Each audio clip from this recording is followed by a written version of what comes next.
Let's practice your reading. Good evening.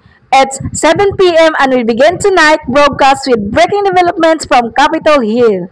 Lawmakers are currently in the final stages of negotiating a major spending bill that could have widespread effects on healthcare, infrastructure, and education across the country.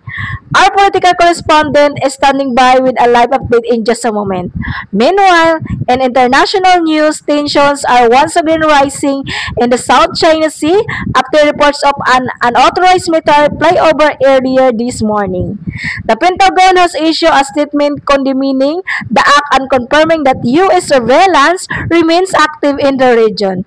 Back home, concerns over severe weather continue to grow. Meteorologists are tracking a powerful storm system moving across the Midwest. With tornadoes, watches issued in 4 states, we'll have a full forecast and safety tips from our weather center later in the show.